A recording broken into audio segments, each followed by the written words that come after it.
Guys, how are ya? I hope you're all doing well. Just thought I'd make another audio note because I feel like it, and I just want to speak. I'm eating chewing gum at the moment, and I don't know if that's annoying. It probably will be annoying, but I've recently been introduced. Well, I've recently had come across this amazing chewing gum. It's the brand Extra, and it's got extra mint. Like when you have one of the chewing gums, you'll experience an explosion of mint. It's amazing. It's amazing, and I'm pretty much addicted to it. I can't not have it. It's become a part of my oral health. So I'd recommend it. For those of you who are in Australia, go to Woolies, Coles, and grab yourself some, because it's just simply amazing. If you love mint, then you're gonna have a blast. It's like a party in your mouth. And for those who aren't in Australia, I don't know, maybe come to the land down under and try out this chewing gum. Anyway,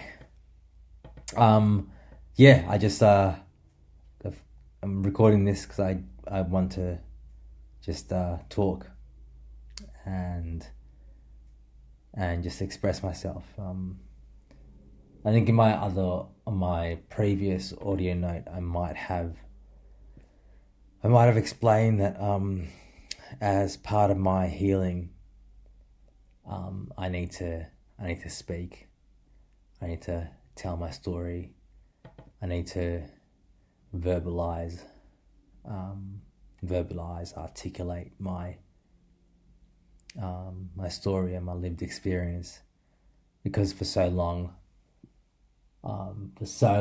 most of my life, I'd been voiceless, completely voiceless, and the thing that I could only do throughout those years is just observe my world around me, just observe and try and both consciously and subconsciously work out how to gain my voice and how to begin to talk. And because in order for my, in the previous audio note, I talked about growing up with a narcissistic mother, and for anyone who is going through that or has gone through that understands that in order to kind of survive a household where a parent is like that, you have to really suppressing yourself, denying yourself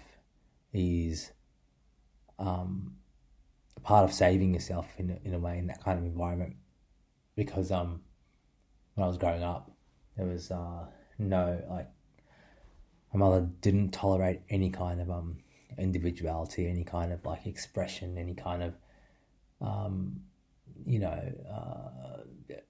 expression of just separation from her, or any signs basically that demonstrated that you were a separate human being with your own sense of self and your own ideas and your own feelings about the world and your own wants and especially desires. That was absolutely a no-go zone, because what I desired, had to be in alignment with what she desired. So I had to study what she wanted me to study, and I had to just be overall, speak the way she spoke, and I had to have the same opinions as she did, and and that does something to your soul. It does something to your spirit. And so there was many ways that I kind of coped with that and as someone, when I was a kid, I, had the inclination to be, more agreeable, more submissive, more, I just wanted to do the right thing, but also at the same time, I'm a human being who has his own whims and wishes and desires, and has needs, and those needs were never met. So and when you're a child, you're essentially in bondage to your parents. You're owned by your parents, and so you're at the mercy of your parents. And so I think that's such a dangerous setup to have, but unfortunately that's just the way life is. Children are powerless and they're owned by their parents, and those, some of us are born into the kind of environment that I was, a household where you are an object that only existed to serve, in my case, my mother. I was only an object that existed to serve her. I was an extension of her, and that does something to you. It's a type of cruelty. It's effectively it's essentially dehumanizing. It's a dehumanizing experience. And so for me, I also mentioned in my previous audio note that my mother used Islam to control me, to basically solidify her position, to legitimize her position and her sick and twisted worldview, which was that she was above me, that she had every right to own me because she was my mother and she had brought me to this earth, and she had quote unquote sacrificed her life to bring me to this earth and raise me, and etc., etc., etc. But the irony of all that, as I got older, and realized, there are many reasons why people have kids. And one of the major reasons why people have kids is because there's a cultural, social kind of pressure to have kids. But there's also benefits to having kids. If you're someone like my mother, there's absolute benefits to having kids because you have mini slaves. You have little people who you have absolute control over, with which you can project all of your anger, all of your insecurities, all of your hatred, all of your, all the stuff that you've gone through in your own life. You can project it all onto them. You can make them pay, you can make them suffer, you can make them deal with your emotions. You can parentify them, because I was in a sick, twisted way, I was her parent. I had to console her. I had to, be in tune with her emotions. I had to fix her. I had to be the solution to her problems, her emotional problems. And again, that does something to an individual. It's not right. It's not right. It's twisted. And so in that previous audio note, I explained that one of the main reasons, there are other reasons why I left Islam, but the real catalyst that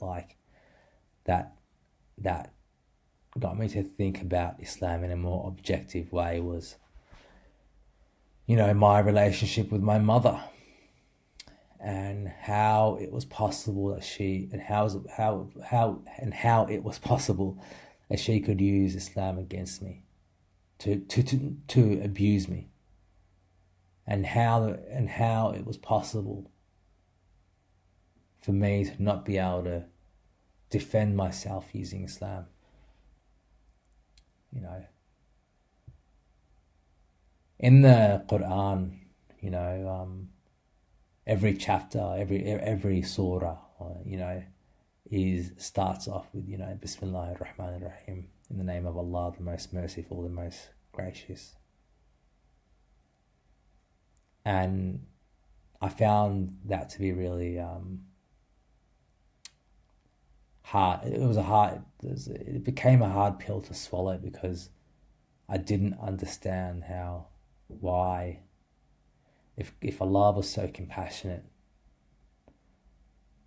you know, why would He make this person my mother? That was the first question that I had. Why would He make this person my mother? And so when I was able to connect with myself enough to even feel confident to ask that question, even within myself and to Him as well, and to others, the thing that I kept on getting was, God's just testing you. This is your test in this life. Everyone has tests in this life, and this is your test. Which, you know, it was never really a good enough answer for me, because let's just say God was testing me, right? Let's just say that is like what's actually happening, and what's happened. Why was He unable to at least provide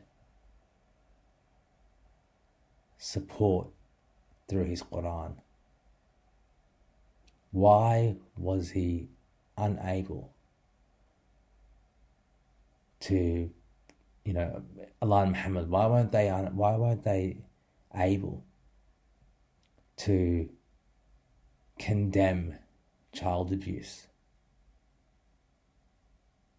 You know, why? You know, I'd always ask that question, and I never got a good answer.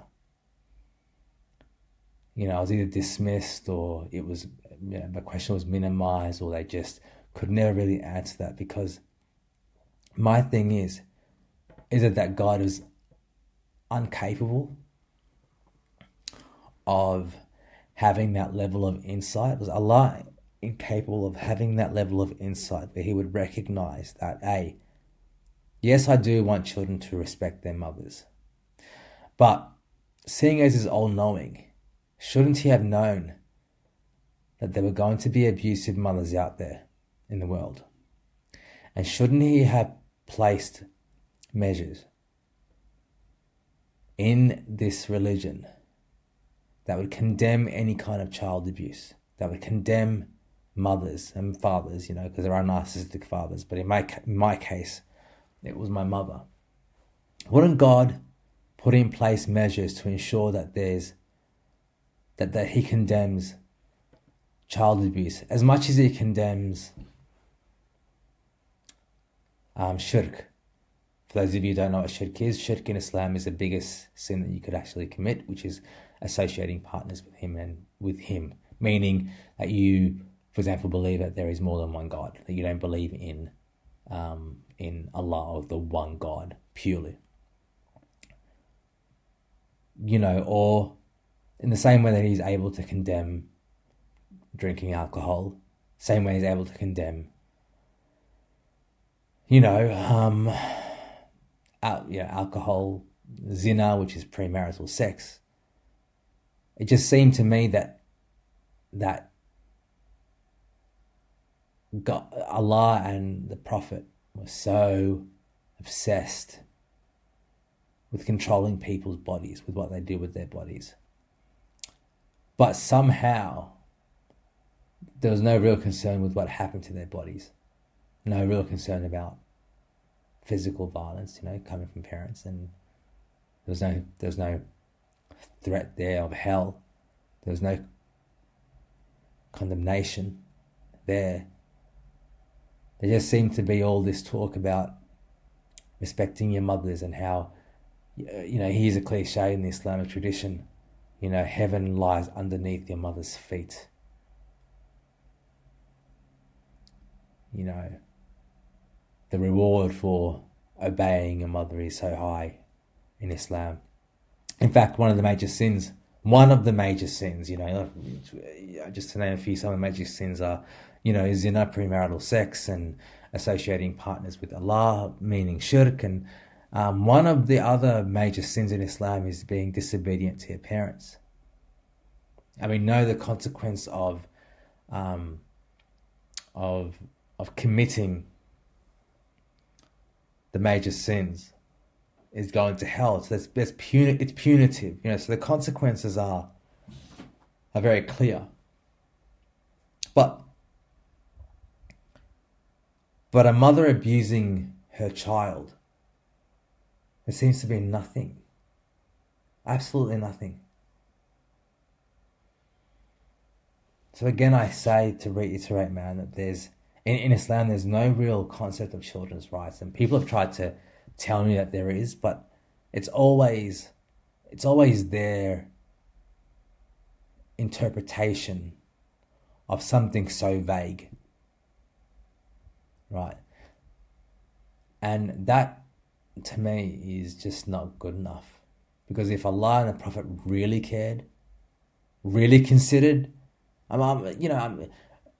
say cared, but the right word is not even cared. There's no consideration, there was no concept of actual children's rights, because if there was, then people who try to say that there is children's rights in Islam wouldn't need to rely on some vague interpretation of some verse or some hadith, potentially, that really is about respecting your parents, and that may occasionally say to the parents, be compassionate to your children, but there's a difference between saying, be compassionate, encouraging, and versus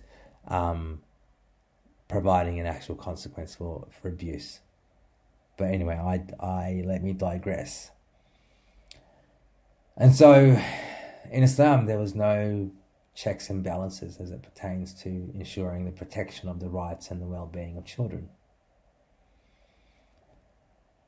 And so in Islam, just for those of you who don't know, an individual becomes accountable for their actions at about 15. So what this means is, as soon as a person turns 15, they now become an adult. They become an adult, and that they can officially be held accountable for their sins. And so I was taught that, Allah would put. So I was taught growing up that when that happens, there's two angels living in your shoulders, and the angel that lives in your right shoulder is documenting all the good deeds that you do. So and the one on the left is documenting all the sins that you do. So these two angels are, forever awake, and they're just constantly documenting every single thing you do, because on the day of judgment, you have this book of deeds where all your good and bad deeds have been written, and then it goes before God. And so before I turned 15, and dealing with my mother's abuse, before 15, I had the confidence within myself to at least hate what she was doing to me. I mean, there was nothing much I could do about it, because I just didn't have the resources. I didn't have the knowledge or the emotional ability to really understand A, what was going on, and B, how to deal with it. And so because I knew I was under 15, I had that confidence to hate what she was doing, and that kind of helped me kind of get, get through my day to day. I was able to be able to at least dislike what she was doing, you know.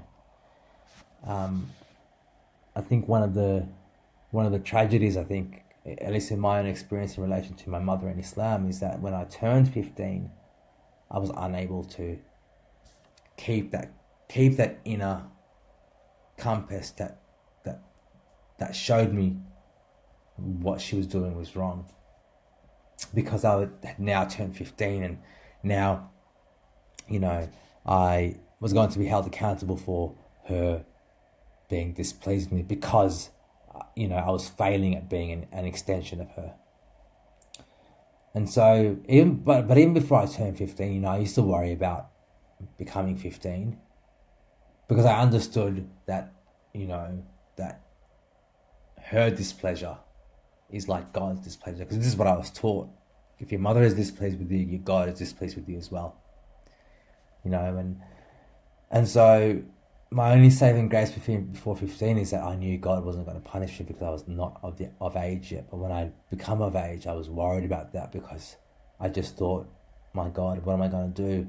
And the only thing in my child brain, the only thing I could come up with was, I've got to make sure that this situation changes before I turn 15.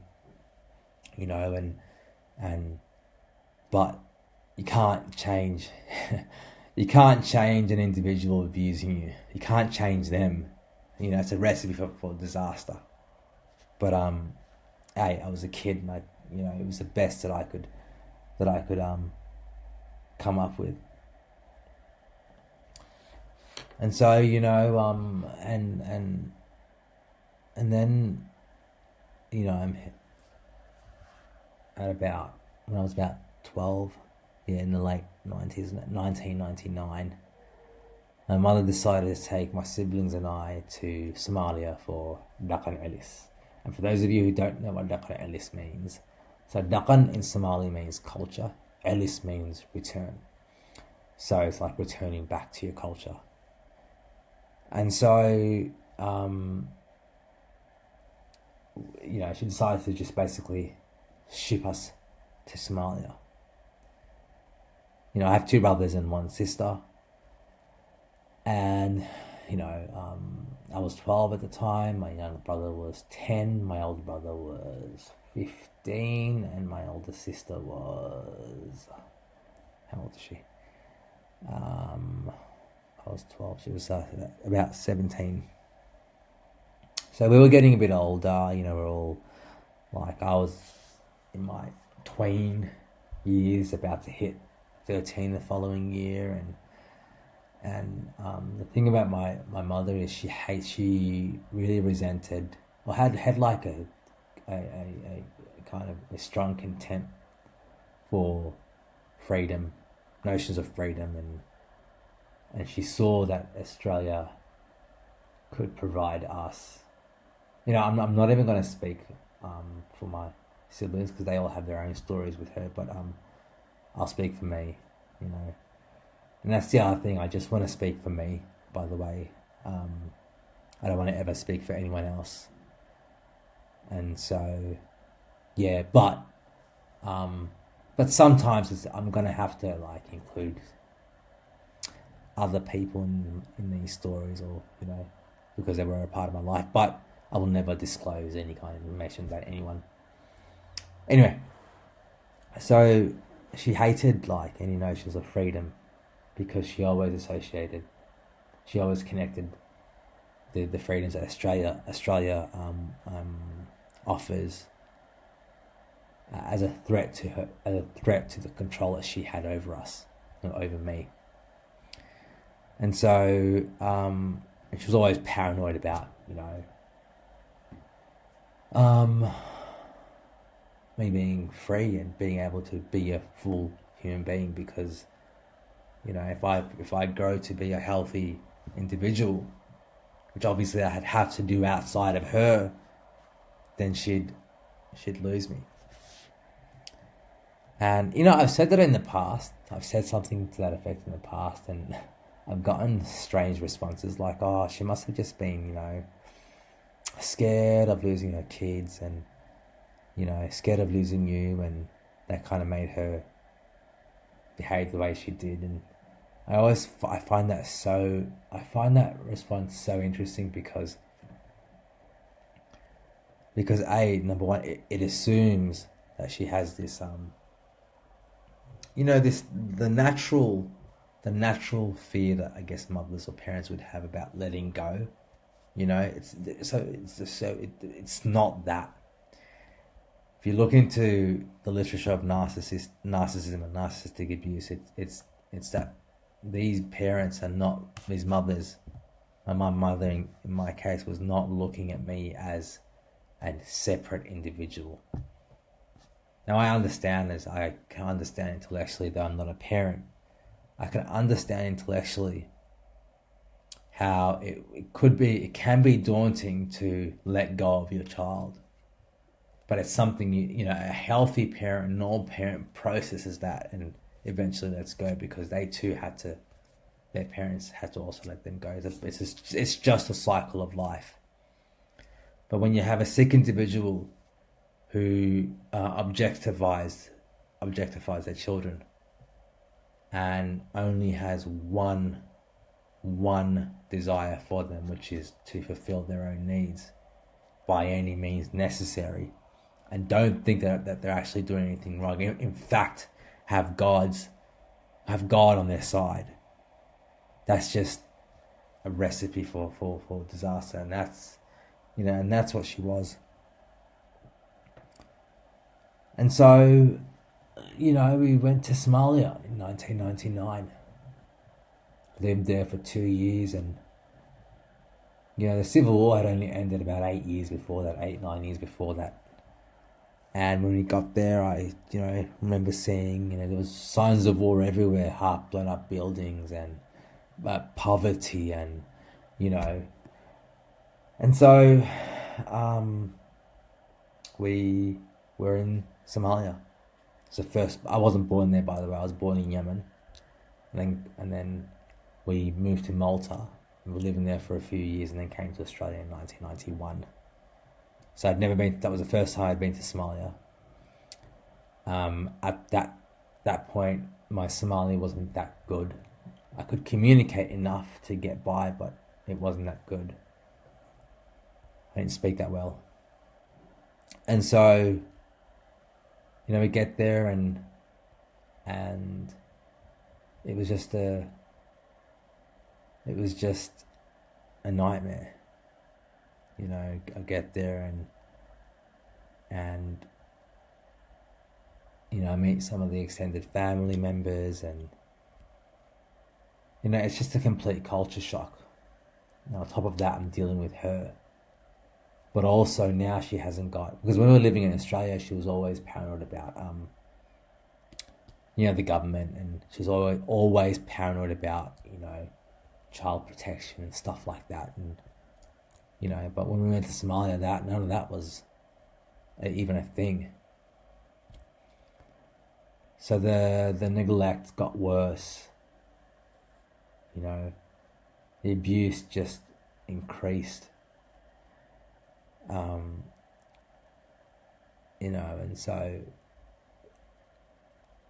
so I was, so at that point I hadn't seen my dad since I was, since about 92, since I was 5. And then because he had gone to Somalia, he had moved to Somalia a few years before we got there. So he was already there. So a few months of living in Somalia, she decides to just ship us to our dad, whom I hadn't seen since I was, like I said, 4 or 5 at that point. And at that point, he had gotten remarried. And boy, may my dad rest in peace. He was a good dad. He was a good man. May he rest in peace. But boy, did he know how to pick narcissistic women. Because the woman that he married when we were in Somalia was a carbon copy of my mother. And it's like, my God. But anyway, I was there living. I ended up living with my dad for about 3 months. I can tell you that was the best 3 months of my entire childhood. And I just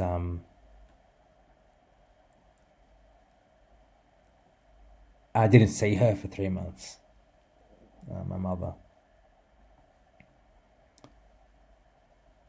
And what was so troubling to me was when we were living in Australia before that, so I may have briefly mentioned in the other audio, but my mother got rid of my dad when we came to Australia.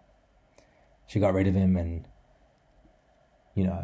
that's a whole other audio note altogether. But she got rid of him. And at home, when we were living in Australia, at home, we weren't allowed to mention his name. He was to never be spoken about, never be mentioned, ever. He was the demon, and so if we ever mentioned him, we'd get reprimanded emotionally, verbal abuse, even physical abuse too.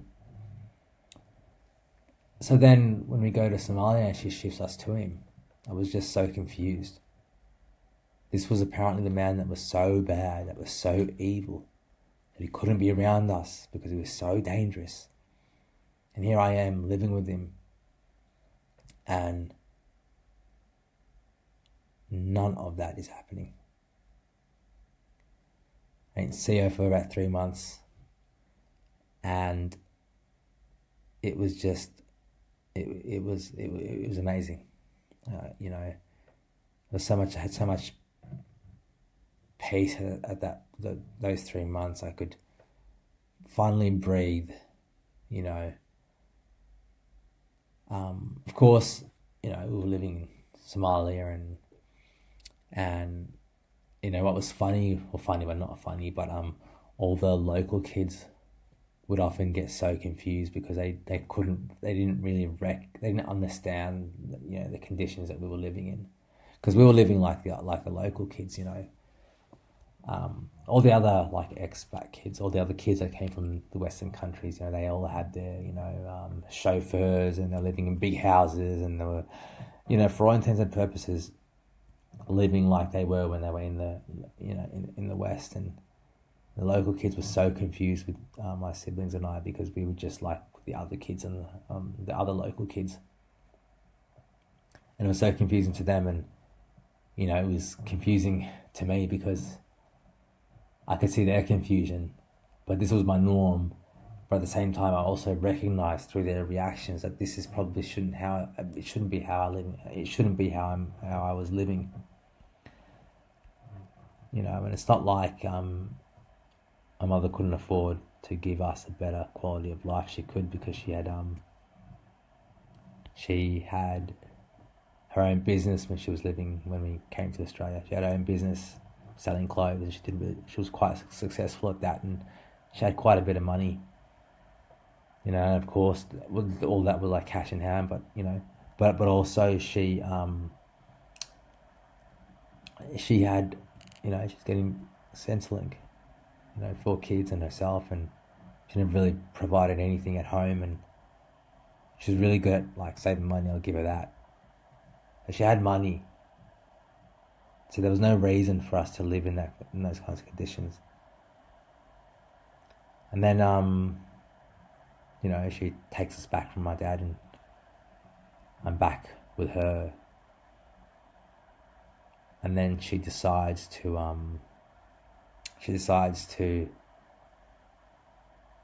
come back to Australia. And I really wanted to come back to Australia, but she wouldn't let me. So she leaves with my young brother, and then it's just my sister and I and my auntie at the time. And so so we were just kind of living, just living, trying to make do, and I ended up getting sick while I was there. I ended up getting hepatitis. It was hepatitis C. In Somalia they called it jaundice, but I'm fairly sure it's pronounced differently, jaundice or whatever. Anyway, I think it was hepatitis C. And so basically I was just living off like boiled pasta because I couldn't eat anything else. I couldn't eat anything with like oil or salt. And you have to understand, this is like 1999 in Somalia. We had no electricity. We didn't even have a fridge. There was nothing. Anything we made, anything we cooked, had to be eaten because there was no way of preserving the food for the next day or the next couple of days. And there was this strange like dynamic between my relatives and us, because even though they could see we were living like everyone else, they still somehow thought we had things that they could take, and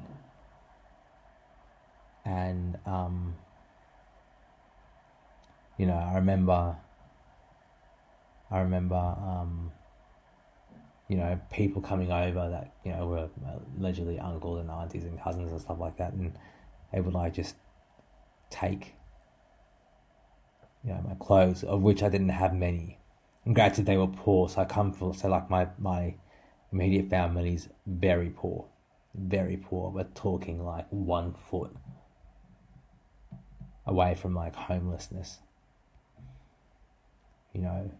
So, but you know, it was just strange. It was just strange, and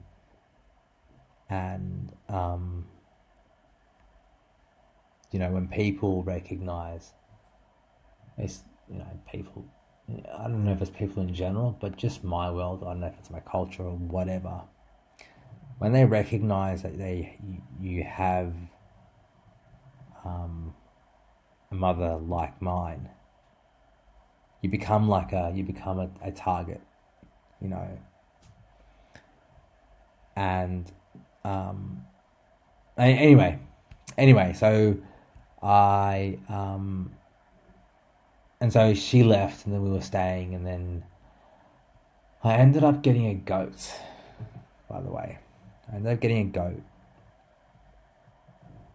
and I am fairly sure it was my dad who bought the goat for me, because I'm fairly sure it was my dad, because he found out that I was pretty distraught about not going to Australia, so he bought me a goat.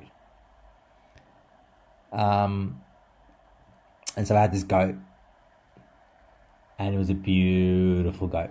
So this goat had it was from the neck to the head, it was like a beautiful brown, like a beautiful hazel brown. And then the rest of the body was white, and she was so beautiful. No, actually, this might have been when she came back, when my mother came back. Anyway, either way, I had this beautiful goat. And, you know, we became like best friends. So I used to like just roam the entire city. So at the time I mainly stayed in this city called Borima. And so for those of you who don't know, I'm from like northern Somalia. And so I was mainly living in this city called Borima. It's a beautiful city, you know, there's a lot of mountains, and it's just beautiful. I absolutely loved it. Loved the city, but not my experiences there. But anyway, so this goat and I became best friends. I used to just roam the entire city with this goat, to the point where like the goat would not go to sleep until it saw me. So at night, when, you know, I'd come back, and, you know, I built like a little shed house for the goat, and it wouldn't go to sleep until it saw me. So I put it to bed, and in the morning it would wake up and like wait for me. And so I used to like, you know, because over at night it would like shit all over its house. Okay. And so I'd wake up and then get it out of its house and clean the house and feed it its food, and then we'd start our day. But then but then my mother forced me to go to Islamic school there. So I had to go like twice a week. Twice a day. And so in the morning, I'd have to like basically sneak out of the house so the goat didn't see me. Because I remember one day I just left, and then as I'm walking to the Islamic school, I'm calling it Islamic school, but we call it Duksi. So as I'm walking to the Duksi, I could hear this goat just basically, I don't know, making goat noises and yelling out, and I'm hearing it, and I'm just like, it's getting louder and louder and louder, and then I turn around, and it's my goat. It was the most amazing thing ever. It was so amazing. And then I ended up skipping the Duxie that day, but I copped it the next day because the Duxie teacher, the Islamic school teacher, he knew that I was from Australia, and so by the way, I hate the way I pronounce Australia when I'm consciously thinking of the word. Like, it just sounds so weird. But anyway, the teacher knew that I was from Australia and that I could speak English. So what this motherfucker did is he forced me to teach him English after school. So he realized that I wasn't there, and then like I got into big trouble. Anyway, and so one of these days, usual routine, sneak out of the house so the goat doesn't see me. I would normally prep everything for the goat, so by the time it woke up, it could have its food and just relax and stuff like that until I came back. Anyway, so one of these days I go to the school, I come back, and the first thing I'd always do is check on the goat and see how the goat's going and blah blah. So I did that, and the goat was nowhere to be seen. I'm like, where the hell's the goat? So at the time, my auntie was around. And then I think my uncle was there as well. And so I asked them, where's the goat? And they're acting like really weird. But also annoyed that I'm asking about this goat. And then I'm asking about it, I wouldn't let go. And then I realize that they're having, there's like this whole feast that's happening at the moment. Because at the time, like I said, we didn't have a fridge, so there was no way to store meat. So everyone would normally, and like most people in that town, didn't have fridges either, because no electricity. So at the time, people would wake up, would go in the morning, go to the market, buy enough meat to cook that day, and that would be kind of it. But then there was this huge feast, and then eventually, as I'm complaining and they're like ignoring me and getting irritated and dismissing me, I put two and two together, and then I realized that they had slaughtered my beautiful goat, and then on top of that tried to feed me the goat. And then to add insult to injury, told me that I was like some Western kid, and that like they just don't get it, and then a ghost meant to be a pet. And I was so furious that I called her a murderer. I called my auntie a murderer, and then she like lost it, and I was like, whatever. I was so angry, and then I ended up getting another goat, except this one was like old and boring, and all she did was give birth. That's all. She got pregnant and would give birth, and just was not fun like the other ones. But she did end up giving birth to a beautiful goat, a black and white goat. But it was not the same as my goat. And by the way, I didn't name my beautiful brown and white goat. I didn't give it a name. I don't know why I didn't. I was just infatuated with. I was just so in love with my experience with this goat.